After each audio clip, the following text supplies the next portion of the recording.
O pecado sob a perspectiva do Deus que é santo. Este será o título da nossa segunda lição do primeiro trimestre do ano de 2023 da classe de jovens.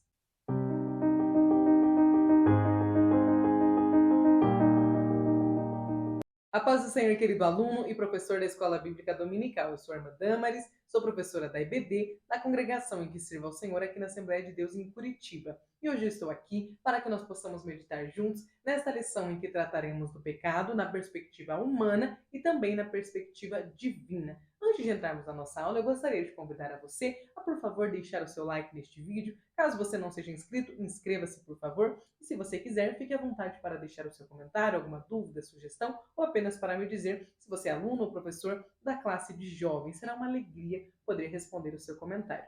E desta forma eu também agradeço muitíssimo porque você estará me ajudando a divulgar estas aulas para outros alunos e outros professores da classe de jovens aqui no YouTube. Amém? Posso contar com você? Bom, vamos então falar desta lição que está programada para o dia 8 de janeiro de 2023. Muito provavelmente será a primeira lição de forma presencial aí na sua classe de jovens. E eu peço que o Espírito Santo abençoe a sua aula. Desejo que você, por favor, ore, esteja em espírito de oração durante esta aula, para que você possa apresentá-la da melhor forma possível aos seus jovens. Enquanto você estiver falando, o Senhor vai usando a sua fala, usando a sua voz, para alcançar e transformar o coração dos seus jovens. Amém? Pois então vamos lá. O pecado sob a perspectiva do Deus que é santo. Este é o título da nossa lição e o texto principal está lá em 2 Samuel, no capítulo 11 e versículo 27. E, passado o luto, enviou Davi e a recolheu em sua casa. E lhe foi por mulher e ela lhe deu um filho. Porém, essa coisa que Davi fez pareceu um mal aos olhos do Senhor. O resumo da lição nos fala que enquanto Davi via o pecado como algo que poderia ser escondido, Deus demonstra que o pecado é algo sério e que deve ser tratado com firmeza. A leitura semanal, ela vai mostrar aos nossos jovens, por isso é muito importante que eles a façam, a respeito de como se deu o pecado de Davi e Batseba. E é muito importante que os nossos jovens façam essa leitura para que eles tenham mais profundidade bíblica quando eles chegarem na aula no domingo. Então, professor, lembre eles de fazerem essa leitura semanal. Nós temos aqui como objetivos, primeiro, explicar sobre o pecado na perspectiva humana. Segundo, explicar sobre o pecado na perspectiva divina. E terceiro, compreender que o julgamento de Deus sobre o pecado é imparcial e é misericordioso. Aqui na interação da nossa aula, nós vamos ver que a ênfase da segunda lição é demonstrar que Deus vê o pecado e o julga de forma diferente do ser humano. E é o que nós veremos como exemplo de Davi ao longo desta aula. Você pode perguntar, professor, iniciar a sua aula, perguntando aos seus alunos o que é pecado, pedindo que eles citem o que eles consideram, não, o que eles acham que é pecado, como eles categorizam, como eles dissertam sobre o pecado, o que eles considerariam pecado. Nós temos aqui no nosso texto bíblico 2 Samuel, capítulo 12, versículos 1 ao 9. E aí fica a seu critério. Fazer a primeira leitura bíblica e depois a pergunta, ou fazer a pergunta. E então, após os alunos comentarem, falarem ali, fazerem essa introdução à sua aula, fazer a leitura do texto bíblico. Fica ao seu critério, professor. Vejamos agora aqui na introdução que nessa lição nós veremos o erro de um dos principais personagens do Antigo Testamento, o rei Davi. Eu diria que não só do Antigo Testamento, mas de toda a Bíblia Sagrada. Se nós pensarmos aí num personagem extremamente popular e conhecido pelas nossas crianças desde a mais tenra idade, nós podemos citar Davi. Agora nós veremos que Davi não teve apenas momentos de alegria, momentos de vitória e de sucesso em sua trajetória. Ele também é o personagem principal de um dos eventos mais tristes da Bíblia Sagrada, e é o que nós estudaremos nesta aula. Então veja só, o primeiro tópico diz o pecado sob a perspectiva humana, e o primeiro subtópico fala que do pecado de Davi, o homem segundo o coração de Deus. No tempo em que os reis saíam para a guerra, o rei Davi, em vez de acompanhar o seu exército, decidiu ficar no palácio. Isso está registrado lá em 2 Samuel, no capítulo 11, versículo 1. Veja que Davi ficou ocioso e certo dia, ocioso, é que ele ficou sem fazer nada. Ele ficou ali com aquele tempo, o que será que eu vou fazer? Sabe quando a gente não tem o que fazer? Davi tinha o que fazer. A gente também sempre tem o que fazer.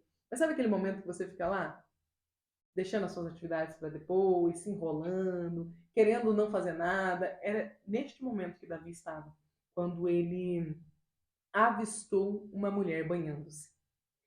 Então ele perguntou a respeito dela e recebeu a informação de que se tratava de Betseba, filha de Eliã, neta de Aitofel, que era o principal conselheiro de Davi. Olha onde Davi estava se metendo. E principalmente ela era esposa de Urias, o Eteu. Então vamos lá. Para a gente pensar no pecado de Davi, primeiro Davi deveria estar com o seu exército, deveria estar guerreando. Ele não estava, ele ficou. Segundo, Davi estava ocioso, um rei. Um rei não deveria ter tempo ocioso, não é mesmo? Mas mais do que isso, Davi olhou e viu uma mulher banhando-se. Ele não deveria estar olhando uma mulher se banhando. Tá, mas olhou. Aí ele perguntou quem ela era. Ele ficou sabendo quem ela era. Quando ele entendeu, quando ele soube que ela era uma mulher casada, ele deveria ter encerrado ali toda e qualquer tentação que ele estivesse sofrendo, através do olhar, ele deveria ter encerrado ali, porque ela era uma mulher casada, ou seja, uma mulher proibida. Porém, continua. Davi, não satisfeito com as mulheres que ele tinha à sua disposição, porque ele já tinha várias esposas e também muitas concubinas, porque ele era rei em Israel, ele mandou chamar Batseba e cometeu um gravíssimo pecado. Betseba ficou grávida. Olha só, gente. Além de Davi e Betseba cometerem esse pecado, ela ficou grávida, ou seja, o pecado dela teve uma consequência lógica, né? Inclusive, porque quem está na chuva se molha. Veja que o pecado do rei foi deliberado. Ele começou com a ociosidade, foi o primeiro ponto, depois um olhar lascivo e imprudente, o segundo ponto, e depois um planejamento para o ato, o terceiro ponto, e por fim, o adultério foi consumado. Percebe os passos para o pecado? Percebe como o pecado ele nunca começa assim, adulterou. Sempre tem um início. Todo pecado tem um início. Todo pecado ele vai aumentando. E aí, conforme ele vai aumentando, ele chega naquele lugar que geralmente é bastante traumático, como foi o que aconteceu com Davi. Aqui no segundo tópico, nós veremos que o cuidado com aquilo que parece inofensivo. Pequenas alterações éticas e morais podem passar despercebidas por um cristão que não esteja atento às mudanças sociais do nosso tempo. Na atualidade, as pessoas tendem a relativizar o certo e o errado, e o pecado deixa de ser uma transgressão. A princípio, o pecado pode parecer um pequeno detalhe, pequenininho. Contudo, se não for identificado logo no início, ele pode terminar com a consumação e o afastamento da presença de Deus, como ocorreu com Davi. Davi olhou. Ali já deveria ter encerrado seu pecado. Aliás, ele não deveria estar ocioso, ele não deveria estar olhando. Quando ele soube que a mulher era casada, entendeu? Assim, o pecado de Davi, esta subida de degraus, não lembram os nossos pecados? Não lembram a nossa forma de cometer delitos contra o Senhor?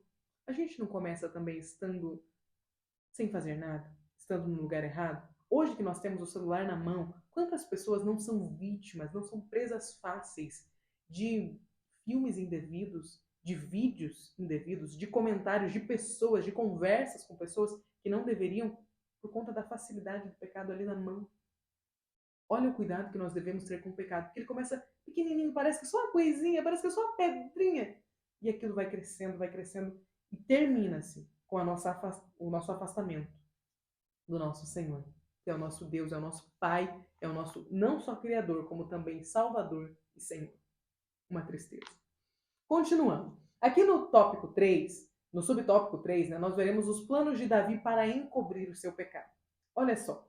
Depois de receber a notícia da gravidez de Batseba, Davi se viu encurralado pela sua situação. O pecado seria revelado. Então, o que ele faz? Ele, por conta daquele breve momento de prazer, resultado da falta de controle dos seus desejos, dos seus impulsos. Sim, os nossos impulsos precisam ser controlados. Né? Quando você vê, sabe quando a gente chega no banco ou no mercado e tem aquele carro forte saindo com aquele monte de dinheiro? Você vê aquele dinheiro, você pode até desejar aquele dinheiro, mas você não pode pegar, né? Você pode até falar, nossa, um massinho daquele, assim, um massinho, fazer um bem aqui em casa. Você pode pensar, só que você não pode ir lá e pegar. Davi poderia ter achado Betseba bonita se banhando, só que ele não poderia ter consumado o ato com uma mulher que era casada. Ele era um homem casado. Ele não poderia nem estar ali. Aí olha só os passos dele para encobrir o seu pecado. Ele manda chamar Urias. Urias estava na guerra. Para falar com ele, manda que Urias venha, e depois de conversar com Urias e fazer perguntas a respeito da batalha, ele manda Urias ir para casa para ver a sua esposa.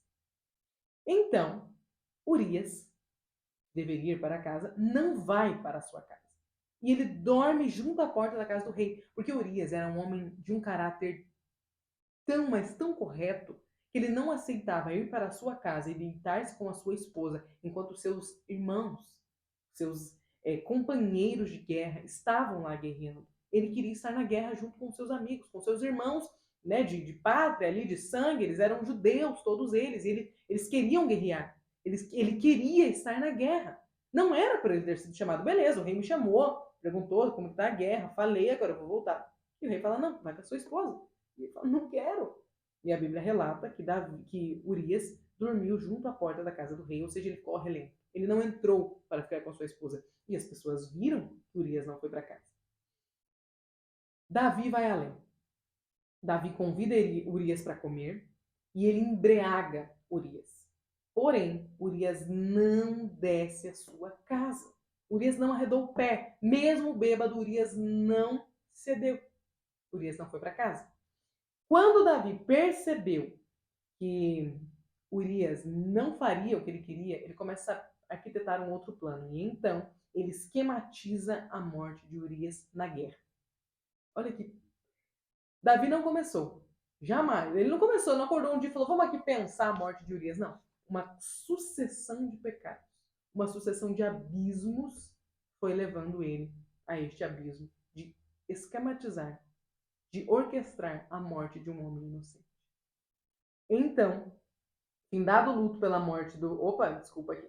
Davi vai para a guerra, aqui na lição não vai falar, Davi não. Urias volta para a guerra, Joabe o coloca na frente da batalha, como Davi havia mandado, e deixa ele guerrear sozinho. Então Urias é morto no campo de batalha. Volta, quando eles trazem a notícia para Betseba, passado o luto pela morte do bravo soldado Urias, Davi se casa com Betseba e ela dá à luz um filho, fruto de um adultério e um homicídio que o rei acreditava estar camuflado, escondido. Este é o primeiro tópico da nossa lição. Professor, você pode perguntar para os seus alunos agora ou antes de falar desse primeiro tópico o que vem à mente deles quando eles pensam no grande rei Davi? O que vem à sua mente quando você pensa no grande rei Davi? Bom, acredito que não é essa cena, Não é Davi adulterando, Davi planejando um homicídio. Eu acredito que os dias de glória de Davi vêm à sua mente, não é mesmo? Aqui no ponto 2, nós veremos o pecado sob a perspectiva de Deus. Então, no primeiro subtópico, fala que o pecado é algo desagradável para Deus, conforme está escrito em 2 Samuel, capítulo 11, 27. Para Davi, tudo estava resolvido. Urias estava morto, ele tinha casado com Betseba e o bebê estava a caminho. Estava tudo certo, estava tudo resolvido. Mas o pecado sob a perspectiva de Davi, que era humano, poderia ser encoberto. Poderia dar um jeitinho, mas sob a perspectiva de Deus, que é santo, aí não. Olha só. Urias estava morto. Betseba se tornou desimpedida para o casamento e mais um filho de Davi viria a nascer. Só que ninguém, estava incomodando o rei sobre esse assunto, porque muito provavelmente as pessoas até sabiam, principalmente as pessoas que trabalhavam ali ao redor deles, deveriam saber o que tinha acontecido. Mas se hoje a gente vê algumas coisas acontecendo, a gente fica quieto, por questão de ética, por questão de bom senso, imagina naquela época quando se tinha um rei que poderia mandar alguém à morte, Todo mundo, eu imagino que teria ficado bem, bem quietinho. Só que Deus não havia esquecido do pecado de Davi. Deus não havia aceitado que a morte de um homem inocente fosse deixada de lado. O Senhor, por mais que Davi fosse um homem segundo o seu coração, por mais que Davi fosse o rei de Israel, o rei que ele havia ungido ainda menino, o Senhor não passa a mão na cabeça de nenhum dos seus filhos. A Bíblia é um grande exemplo disso. Toda a palavra de Deus está recheada da história de pessoas, de homens e mulheres. E os pecados, os delitos que elas cometeram são todos expostos na Bíblia. A Bíblia não passa a mão nem na cabeça de Davi, que era um homem segundo o coração de Deus, nem de Abraão, que era amigo de Deus. Então, pode ter certeza, o Senhor também não passará a mão na nossa cabeça. O pecado, na perspectiva de Deus, deve receber uma consequência. E é o que nós veremos que vai acontecer na vida de Davi agora. Olha só. Deus não estava vendo o pecado da mesma forma que Davi e não estava sendo complacente com as atitudes do rei. O Senhor, que é grande em misericórdia, né, estava dando um tempo para que Davi se arrependesse. Todavia, o rei pensava que tudo estava resolvido. Contudo, para o Eterno, o pecado cometido precisava ser tratado. Se o Senhor não tratar os nossos pecados, nós não pararemos de pecar. Se o Senhor não expor as nossas falhas e não consertá-las e não nos chamar ao juízo, nós não receberemos o tratamento necessário. Quando alguém está doente, ele precisa ser tratado. Quando alguém está em pecado, o Senhor precisa tratar essa pessoa. O Senhor deu tempo a Davi, mas Davi não entendeu aquele tempo como um momento para ele confessar. Davi entendeu como tá tudo esquematizadinho, resolvido, ponto final. O homem está morto, a mulher é minha, acabou. Agora veja só. Junto com essa liberdade que o Senhor nos dá, da responsabilidade pelos nossos atos praticados, o Senhor trata o pecado com todas as pessoas. E se não tratar nessa vida, ele tratará na vida eterna. Então veja que o Senhor nos dá a liberdade para fazer da forma que nós quisermos. Nós temos o livre-arbítrio. Eu posso utilizar este lápis para fazer algo que é mal, algo que é condenável aos olhos do Senhor. E o Senhor me dá essa liberdade. Ele não vai me impedir de fazer isso. Porém, eu receberei a minha consequência, o meu tratamento para isso, nesta vida ou na vida eterna. Aqui no subtópico 3, nos fala que Deus ama o pecador, mas condena o pecado. Então, olha só, um tempo já havia se passado na vida de Davi, pois o texto diz que Betseba chegou a dar à luz a um filho. Davi teve tempo de se arrepender, durou uma gestação inteira. No entanto, como nada estava lhe sendo cobrado, pode ser que ele tenha entendido que Deus também, que diante de Deus, né, também estava tudo certo. Agora veja só, assim como muitas pessoas em nossos dias que estão vivendo em pecado e se sentindo intocáveis, e sentindo que está tudo bem, sentindo que seus pecados estão sendo cobertos, no tempo de Deus, estes pecados podem vir à tona, podem ser expostos, assim como de Davi. O Senhor utilizou o profeta Natã para que ele fosse enviado ao rei e contasse a ele a história de um homem pobre que tinha apenas uma cordeirinha e de outro homem rico que possuía muitas ovelhas, mas que cobiçou a única cordeirinha que o homem pobre tinha. Aí veja só, Davi ouve Natã e diz que o homem rico merecia morrer.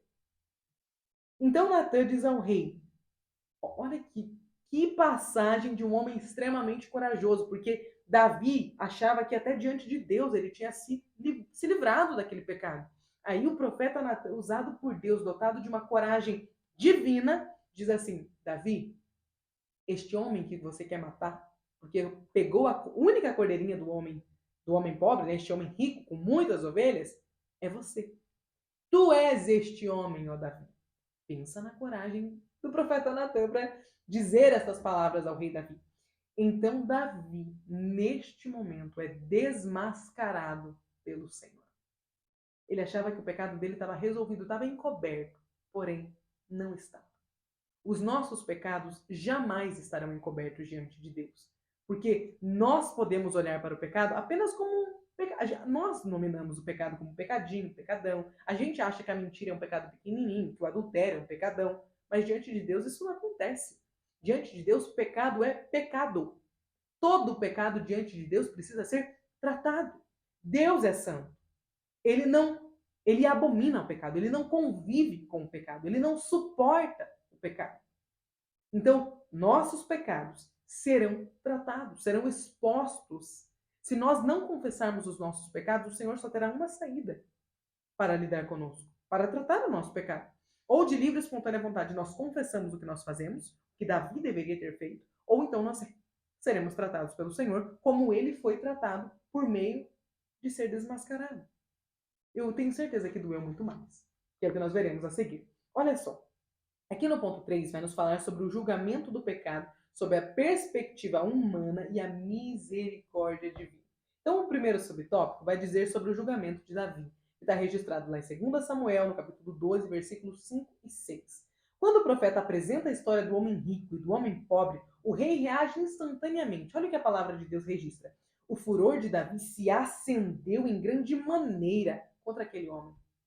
Davi ficou irado. Como assim? Um homem rico, que tem muitas ovelhas, pegou a única ovelhinha de um homem pobre.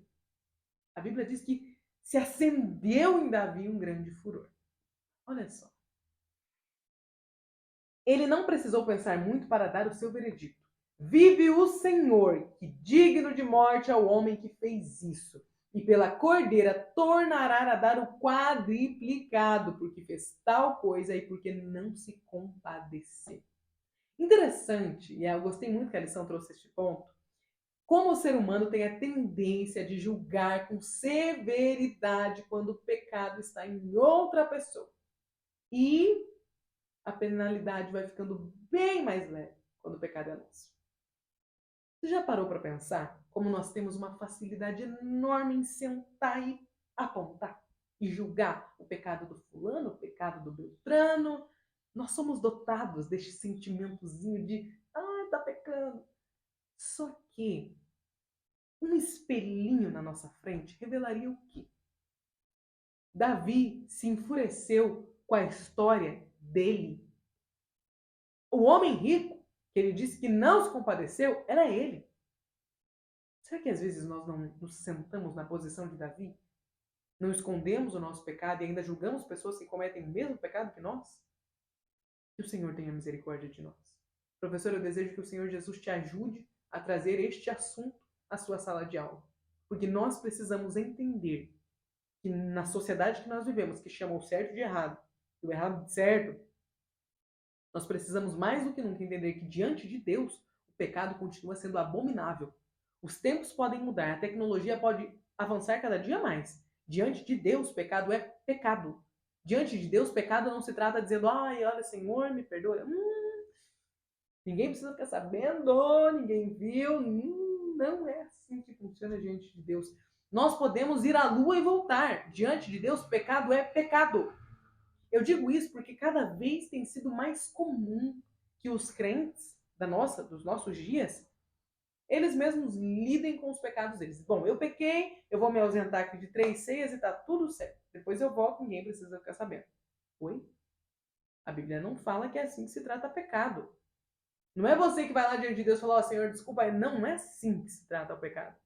E nós vamos aprender com Davi como se lida com o pecado. Porque ele errou de forma, assim, magistral, errou.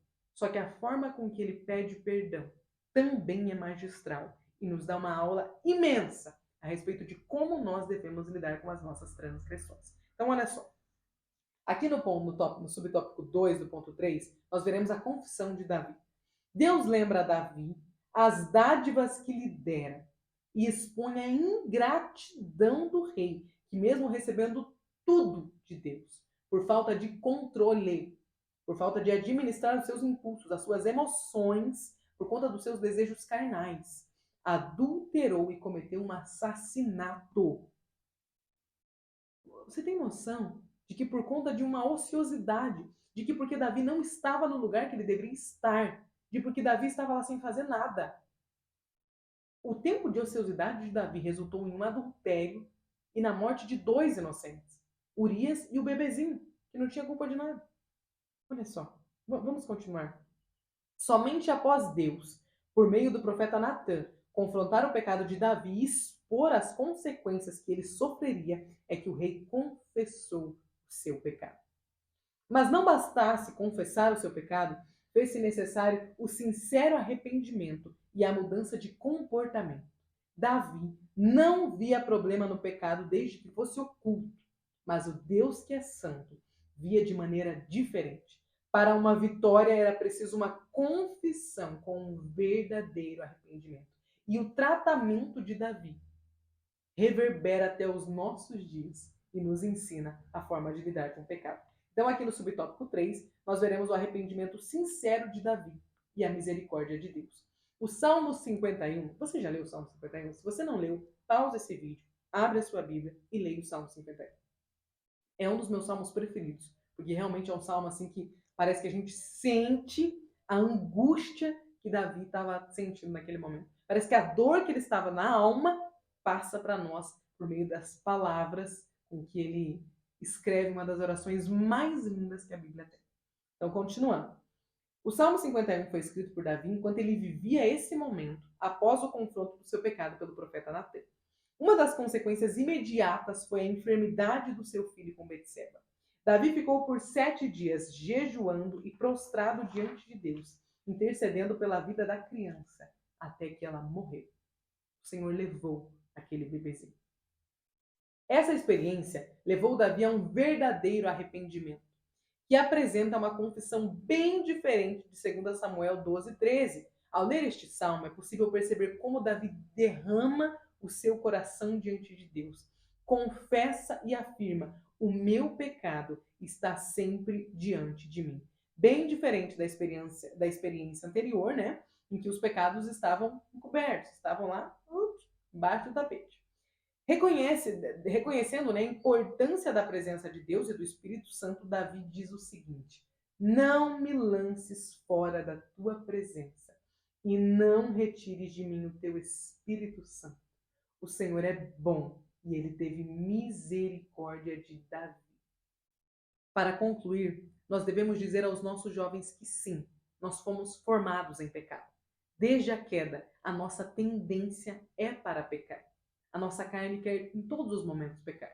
Mas porque nós servimos a um Deus que é santo e que não tolera o pecado, nós devemos nos abster o máximo possível do pecado. Nós devemos o máximo possível buscar agradar a Deus.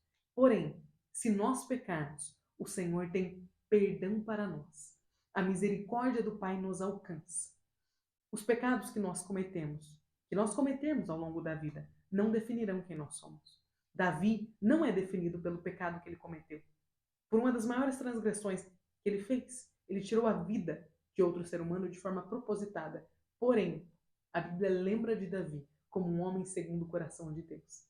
Que o Senhor possa se lembrar de nós pelo que nós fizermos em maior quantidade e não pelos pecados esporádicos que acontecerem na nossa vida. Deus é santo, ele não tolera o pecado. Mas, se por um descuido, por um deslize, nós cometermos um pecado, o Senhor é misericordioso para nos perdoar. Professor, eu desejo que o Senhor Jesus abençoe a sua aula, que ele guie, que ele vá levando você, trazendo à sua boca as palavras certas, para que você alcance o coração dos seus jovens. Meu conselho é: esteja debaixo de oração, esteja em espírito de oração ao longo de toda essa aula, para que o Senhor possa te usar para alcançar o coração dos seus jovens. Amém? Deus abençoe e até a próxima aula.